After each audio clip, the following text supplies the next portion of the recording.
The Dynamics tab is probably the most exciting tab out of all of these, because this is what's going to allow you to make your hair move. So by default, let's take a look at what happens when we hit play.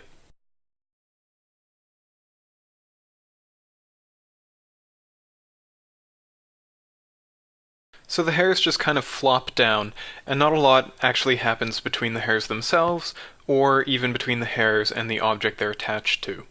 So we'll start by selecting the pelt object, right-clicking, and then going to the hair tags, and choose Hair Collider. We'll click back on the hair object, and then we'll click on play again.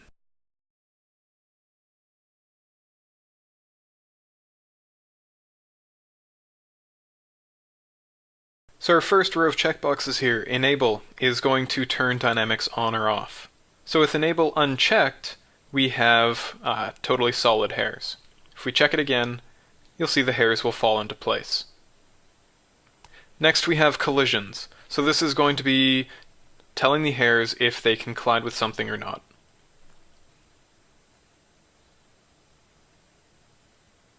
Finally, there's an option for rigid, and this is going to give the hairs some dynamics, but it's not going to let them flop over completely.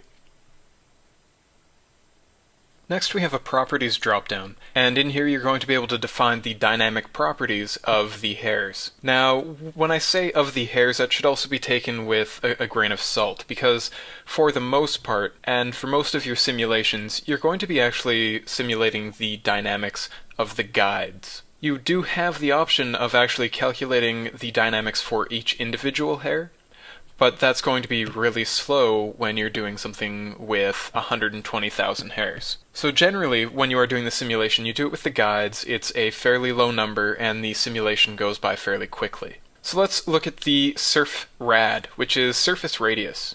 If we click on play, you'll see that the hairs are intersecting the surface. And that's because it's actually looking at the guide itself, and the guide is what is intersecting the surface, not this geometry. So by adjusting the surface radius, I can get something that closely approximates the radius of this actual hair, so that I'm not getting that intersection. There's a checkbox here for fixed roots, and what this is going to do is if you happen to have any unrooted hairs, it's going to fix those in place. Now it's not going to fix them or root them to your geometry, it's just going to hold the root where it is. So currently you can see that I don't really have any unrooted hairs. But we can go to the simulation menu, and then choose Hair Edit, and choose Unroot Guides. So you'll see that all of my guides have that little green circle on them, meaning they're unrooted. Currently, with fixed roots checked, they all stay in place. If I uncheck fixed roots, you can now see that the roots actually start to separate from the surface. If I go to the Generate tab and set this to None,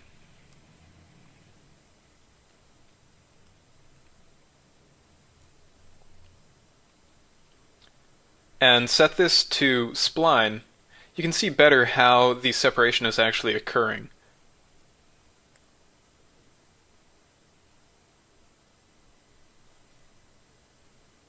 You then have an option for mass, and when you make adjustments to the mass, you're not really going to notice any change in your simulation at all. And if we just adjust this so it's going through a faster loop, you'll see that a value of 30 doesn't really give us anything different than a value of 1. The reason for this is that if all the hairs are the same mass, you're not going to notice any difference between them. So really the mass is only going to be useful once you start using the maps for the mass, and also a modifier for the mass. And both of these will allow you to control the mass along your hairs. We then have an option for drag. And if we hit play, you'll see that all of the hairs fall in place. If we increase the drag, it's going to reduce the energy in each of these guides that's falling, so that they appear to fall slower.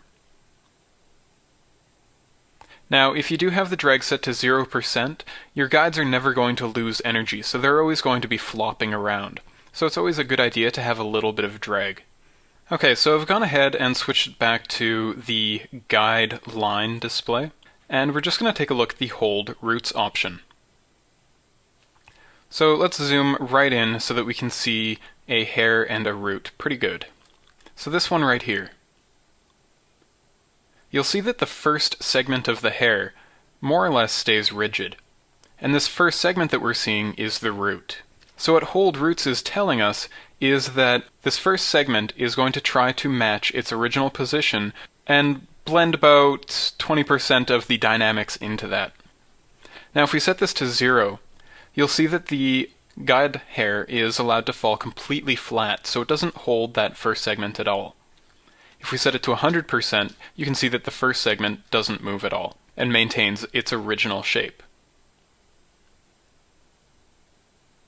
The next option that we have is stiffness, and stiffness is going to control the amount of spring that is held in this hair. So currently when the hair falls over, you'll see that it has a fairly curved shape. So it's always trying to maintain that original shape that you gave it. Now if we set the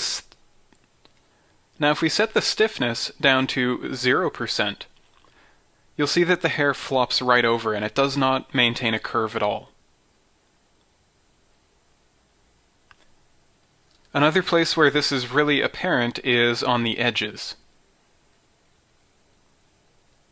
So if you take a look at the hair that falls over the edge here, it kind of falls right over, and there's no spring at all. If we adjust the stiffness, you'll see that now the hair is kind of affected all the way down the hair.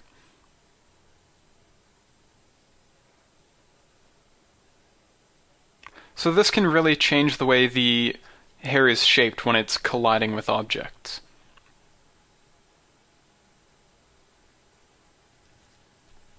Next we have rest mix, and rest mix is going to allow us to mix between the dynamic simulation and the initial pose that you've given these guides. So at 0% you can see the full dynamic simulation, and at 100% you can see the original alignment of the guides. Now what this enables you to do is set your rest mix to 0%, record a keyframe. Let's go to 15 and record a keyframe again, and then set this to 100%. And finally back down to 0%. Now if we click play, you'll see that we're able to have the hairs react to the dynamics, go back to their initial position, and then smoothly transition back into their dynamic positions again. The next option is rest hold, and this option is going to allow you to blend between the dynamic state and how far that can actually be pushed from the original guides that you set up.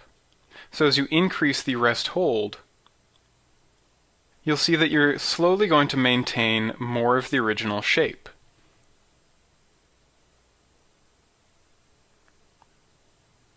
And the higher the value goes, the more your guides are going to maintain that shape, up until 100%. The next two options that we have here are elastic limit and deform, and both of these are going to allow you to control the way that your hairs deform or stretch as they are falling through space. So if we go ahead and hit play, you'll see that for starters, the hairs do a fairly good job at maintaining their shape. Now, if we go to the deform slider and increase that to 100%, you'll see that the hairs have a way of kind of crumpling in on themselves. Next is elastic limit, and this is really going to almost act as dampening for the deform. So as we start to increase the elastic limit, you'll see that the hairs maintain their shape a little bit better, so they're not crumpling quite as much, and they're keeping that length. So you'll see that even in a 4% value range, that does cause a fairly drastic change. Now, if we were to go to something like 800%, you'll see that the results aren't that much different. So this is something that you can get away with using very small values for.